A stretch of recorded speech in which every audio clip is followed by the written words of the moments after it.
Hi there. So this is I think the final video in our moving house journey. We're now in the house around about 7 months, and I just wanted to sort of bring you up to date and really talk about the one thing which I'd shied away from in the videos up to now on LinkedIn about our moving house journey, and that is the conveyancing process. Conveyancing process is difficult to talk about. Obviously, it looks as if I have a vested interest. I own a conveyancing firm, and anything I say about the conveyancing process may seem to be a slight at other colleagues. That's not the intention. Any observation that I make is hopefully constructive and actually ties in with a lot of the other things which are happening in the conveyancing process at the moment. The review by the Law Society Conveyancing and Property Committee, Home Charter Scheme Committee, General Conditions of Sale Subcommittee, all of those committees are working together to actually review and amend and update and modernise the conveyancing process. There's the joint memorandum between the Law Society, between RICS and the National Association of Estate Agents, and it all ties actually into the sort of experience and the bad experience that we've actually had. But very quickly to recap, we had been moving house because my mum and aunt had downsized from a large house to a smaller apartment, and Joanne and I wanted to move to be with them. As our LinkedIn journey has documented, we had sort of various hit lists or various checklists that we wanted for a new house.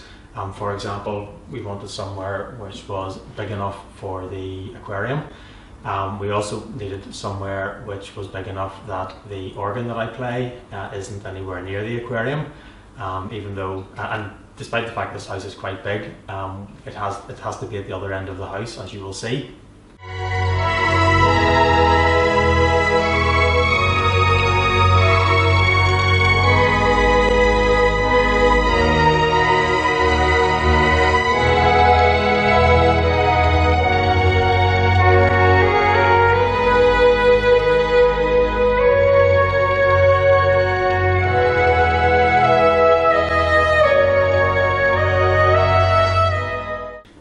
So even though there's quite a bit of noise and vibration from the organ, it doesn't get anywhere near the room where we are now, which has the fish in it. Although there's a piano in the background, but that's beside the point. There's no vibration of it. So conveyancing process itself, sale was okay. We had a cash purchaser, even better. We had a cash purchaser who had an emotional tie to our house. A previous family member had lived there, therefore it worked well for her, that she really wanted our house. The issue, the pressure then for us obviously then was the time pressure, because she wanted an ASAP. Our purchase was a complete and utter disaster.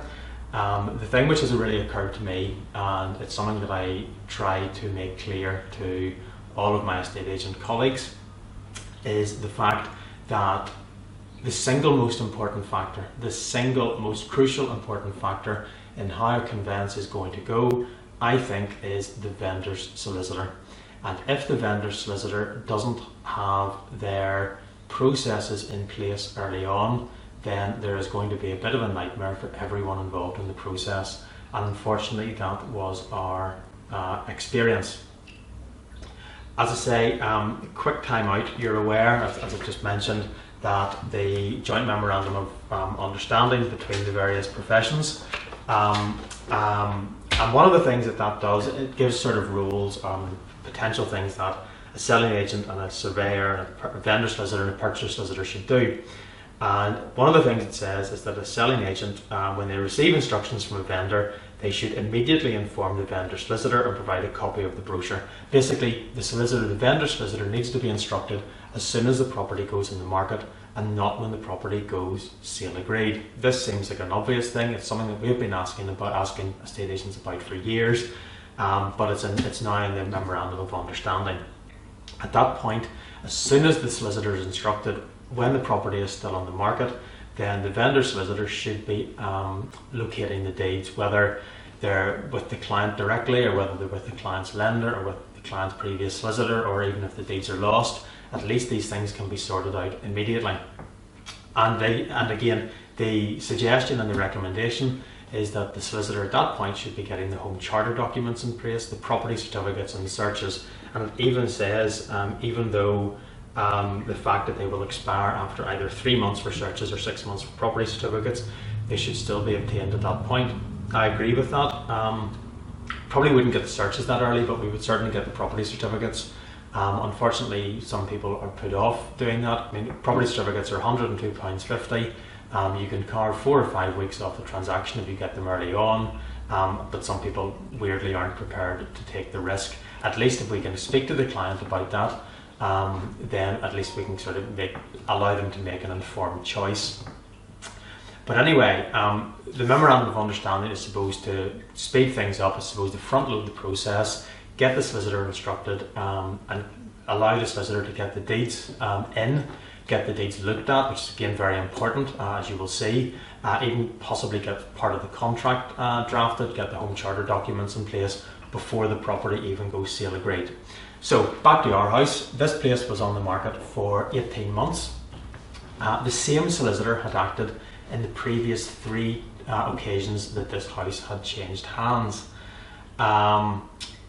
Unfortunately, well, they didn't ask for the deeds until the house was sale agreed. So even though it was 18 months on the market, and even though Joanne and I had been in negotiations for, I would say, about 4 or 5 weeks, and it was clear that we really wanted the house, and it was clear that we were going to buy the house, they didn't look for the deeds, didn't try to locate the deeds until it actually went sale agreed.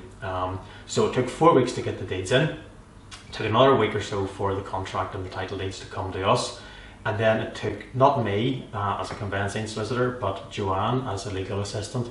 The post came in, either myself, one of my co-directors, or Joanne would check the post, and immediately within 10 minutes it became clear that there was 3 serious title defects in our title.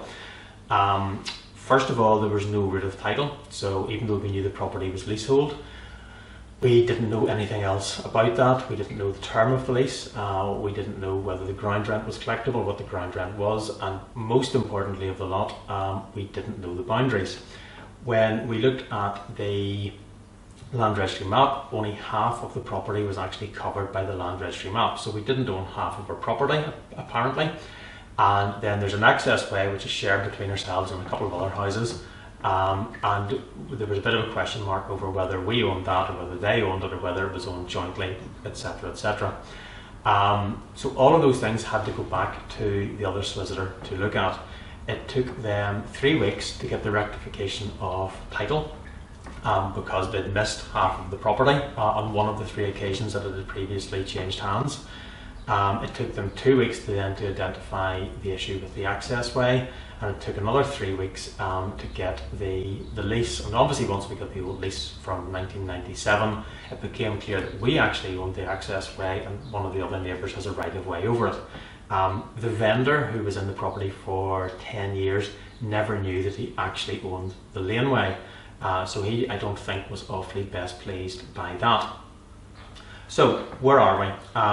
It took 12 weeks to sort out the title issues. It took 10 minutes to actually identify the title issues, and all of this was during a time that for the 18 months that the property was on the market, absolutely nothing had happened. So rather than taking approximately 10 or 12 weeks to move house, it took us 20 weeks to move house. As I said before, it doesn't matter how willing or how capable the purchaser solicitor is. If the vendor solicitor is not engaging with the process, if they haven't looked at the title deeds before they actually send them out to us, and all of those issues could have been identified so easily. He drives past the house every day on his way home, I'm quite sure. Well, it would have been really easy to have identified those issues and have them sorted long before we even got to see them. So, lessons from our big conveyancing move then. First of all, the Memorandum of Understanding is a really, really good start. If our transaction had gone in accordance with the Memorandum of Understanding, it would have been a lot less stressful. The difficulty is that a lot of estate agents, despite the fact that they're members of the NAEA, I've shown this to a lot of them and they don't know anything about it, which is incredibly disappointing. Second thing on the conveyancing journey is you have to get the title deeds and the home charter scheme documents in place while the property is on the market. You can carve months off the process if you get that done.